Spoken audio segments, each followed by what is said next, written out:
Yo, what's up, man? It's your boy Jay, aka The Strategy, aka Mama.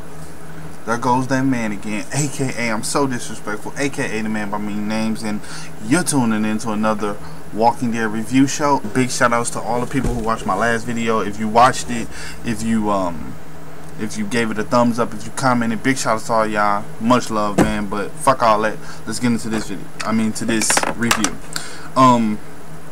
This review starts off with Michonne, Rick, and Carl in the car, and they're basically on their way to trying to find some weapons and trying to find that thing. And Rick actually lets Michonne and Carl in on the plan. They walk into the town, and they see this thing and they follow it, which to me was fucking absolutely stupid. Why would you follow it? But they followed it, and lo and behold, somebody starts shooting at them, and they shot back, and Rick basically was getting pinned down by this guy. This guy had a gun, had a rifle, and Rick was pinned down by him, and Carl ended up shooting him. It didn't kill him because apparently he had on body armor, so it didn't pierce him. It just knocked him out. With it knocking him out, they take off his mask, and Michonne's like, well, let's kill him. And Rick's like, we need to see who he is. Michonne's like, should we care? Michonne's like, let's fucking kill him. So Rick's like, no, we're gonna see who he is. Rick take off his mask, and lo and behold, it was Morgan. Now, anybody who's following the series, Morgan was one of the very first characters besides Rick that we was introduced to. And apparently Morgan has went batshit crazy. So Rick can't kill him, so they said we're gonna take him up to his room, and then we're gonna take him up, and then we're gonna get out of here. So him and Michonne carry him up there, and as they take him up into the room, they notice that he has a stockpile of firearms and ammunition to him. And Michonne and Carl like, fuck yeah, let's start racking up. So they start racking up, and Rick's like, we can't leave him like this. Now keep in mind, in my very first reviews of this show, I always said Rick had his humanity, and for a minute he kind of lost that humanity. But I think the last episode where Carl told him he should step down as a leader, it kind of made him. I always said that Rick snaps back into reality once people start dying, and he sees how crazy that Morgan has become. Because keep in mind, everything that Rick fears will happen to him has already happened to Morgan. Morgan's wife was turned. He had to kill her. Rick didn't have to kill his wife. Morgan's son was killed by his wife. He probably had to kill him too. Rick hasn't had to kill his son. So no matter how shitty, and it also kind of makes Rick realize, no matter how shitty I think my situation is, somebody always has it worse than me. Because he took a step back, and he was like, did your wife turn? He's like, well, you didn't have to see that. He was like, Rick ties him up, zip tie him together, and he's like, Carl's like, I need to go get something. I want to go get a crib or whatnot. And Rick's like, no way. So Michonne was like, well, I'll go with him. So Michonne volunteers to go with Carl, and Carl's like, I could do this by myself, I don't need your help. But Michonne is going with them anyway. And they're walking, and Michonne's like, hey, you passed the baby store back there. And he's like, I gotta get something else. So they go inside this little diner. I don't even know what the fuck it was. I'm assuming it was like a restaurant, and it's full of walkers. And she's like, I can't let you go in there. But they reach an understanding, and he's like, I don't need your help. He's like, the only reason why you're here is because we share a common interest. Which basically means Michonne wants the governor dead, and Rick wants the governor dead. But I've always said I think it's more than that. I just think Michonne knew the governor was no fucking good, that he was an evil man. And she sees good in this group. She sees that this group, nobody's being forced to be there, that, everybody wants to be there. Evident on why Daryl came back. Daryl came back because he wants to be there. So Michonne takes some rats in a cage, and she pushes them inside the restaurant to distract the walkers or whatnot. And they go in. She still doesn't know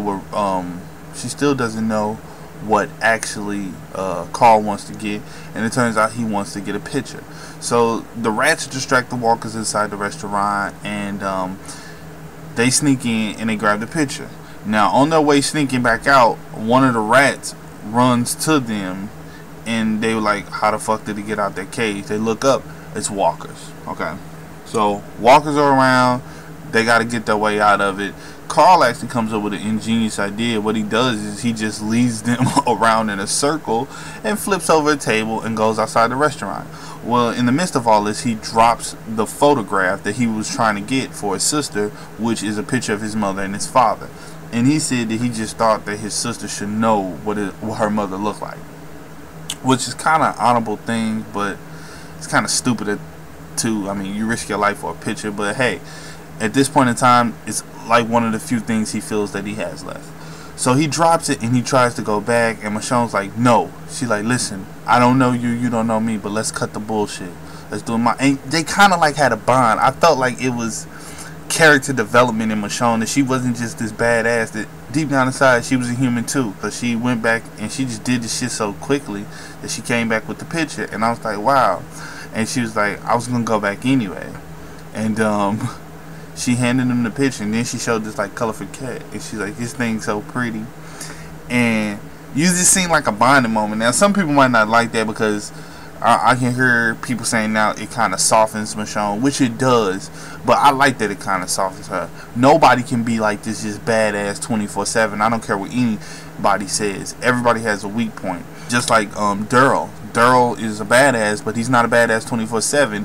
He is the most vulnerable when he's around his brother. Back to Rick and Morgan. And Morgan basically says, you know, gives Rick the story on how his wife and his son died. He tells Rick that, you know, you abandoned us. You know, I went out and I listened for you every day, and I didn't hear anything.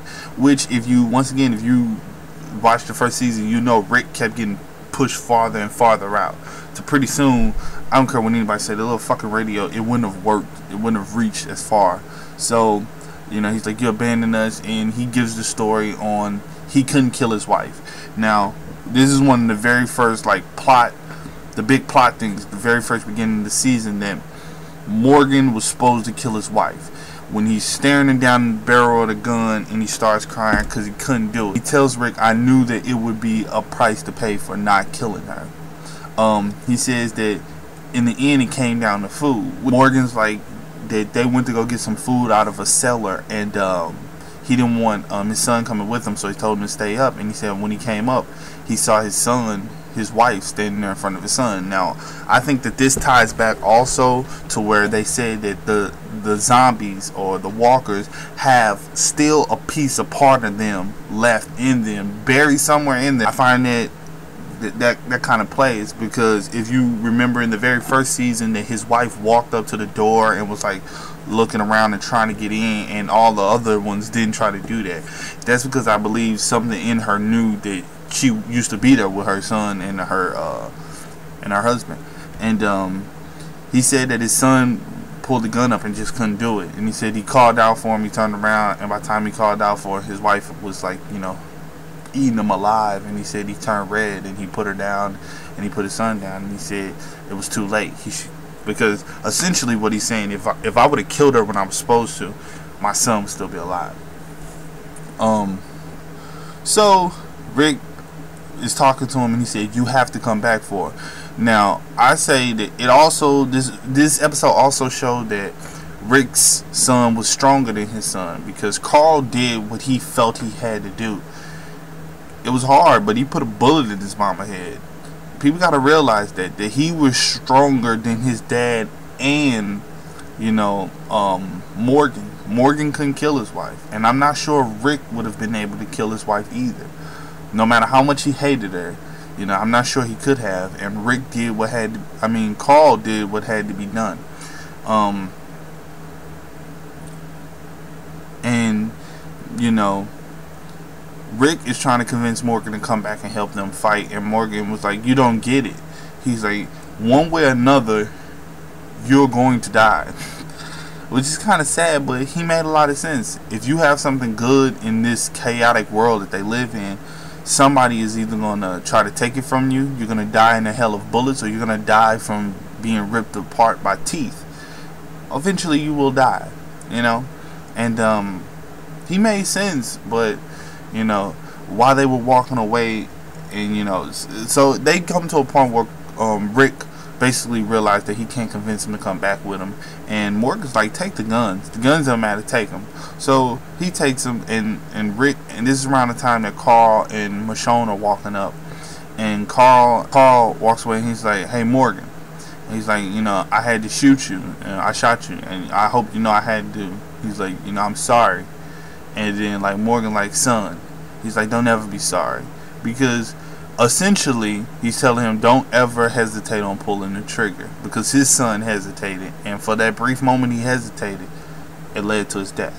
And they're on their way back to the prison. One quick note before they got into the car, Michonne talked to Rick, and they kind of bonded too. I like this because this symbolizes that the group is really starting to accept Michonne, and that's what kind of pissed me off. Nobody was accepting Michonne, but Michonne did kind of make herself an outcast. Michonne tells Rick, she's like, hey, I know you see dead people, and she's like, I used to talk to my dead boyfriend. What do I think of this episode? I think it was a great episode. I don't know what they're gonna do with the character of Morgan, because he's still alive. I don't know if the governor's gonna come and kill him and take his guns. And Rick and the group now are essentially strapped. They have a lot of firepower now. I wouldn't say as much as the governor, but they can at least hold their own as far as gun wise. And I would say as far as training wise, I think that Rick's group is much more prepared than the governor's group. The governor's group are a bunch of kids who really don't want to be there. So you guys leave a comment. Tell me what you think's gonna happen. I think I don't know what's gonna happen in the next episode. I'm gonna be honest with you. I know the war's coming, but I don't know. So you guys leave some comments and you tell me what you think, and you tell me what you think is gonna happen in the next episode. So far, when I make a prediction, it seems to be right, but this episode didn't give me much of the plot line. It gave me more of character development. So like I said, leave a comment and tell me what you guys think, and I'll see you guys next week, so next Sunday. So hopefully my camera will be fixed and I'll keep on making these reviews for you guys. So I'm signing off. Konnichiwa, bitches.